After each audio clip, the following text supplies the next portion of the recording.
இந்த வாரம் உடல் ஆரோக்கியத்தில் கவனம் தேவை. மருத்துவம் சார்ந்த செலவுகள் நேரலாம். ஆயுதங்கள் கையாளும் பொழுதும் வாகனங்களை ஓட்டும் பொழுதும் எச்சரிக்கை அவசியம்.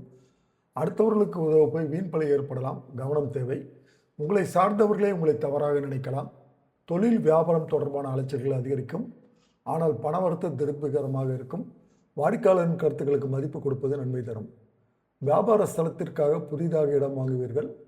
உத்தியோகத்தில் கூடுதல் பணிச்சுமையை ஏற்க வேண்டியது இருக்கும். மேலதிகாரிகளிடம் உங்களது கருத்துக்களை தெரிவிக்கும் போது கவனமாக பேசுவது நல்லது. பணி நிமித்தமாக பயணங்கள் ஏற்படலாம். குடும்பத்தில் நிம்மதி குறையலாம். கணவன் மனைவி ஒருவருக்கொரு அனுசரித்து செல்வது நல்லது. பிள்ளைகள் விஷயத்தில் கவனம் செலுத்துவது நல்லது. உறவினர்கள் வருகை இருக்கும். ஆடை ஆபரண சேர்க்கை உண்டாகும். குடும்ப உறுப்பினருடன் பேசும்போது வார்த்தைகளை கோர்த்து பேசுவது முக்கியம். பெண்களுக்கு சமையல் செய்யும்போது கவனம் தேவை. மற்றவர்களுக்கு உதவ போய் வீண் பிரச்சனை உண்டாகலாம். கவனம் தேவை. மாணவர்களுக்கு கல்வியில் முன்னேற்றம் காண கூடுதல் கவனம் செலுத்துவது நல்லது. வாகனங்களில் செல்லும்போது எச்சரிக்கையாக இருக்க வேண்டும். பரிகாரம்: துர்க்கை அம்மனை செவ்வாய் வெள்ளிக்கிழமைகளில் பூஜித்து வணங்க எல்லா நன்மைகளும் உண்டாகும். மனத்துயரம் நீங்கும்.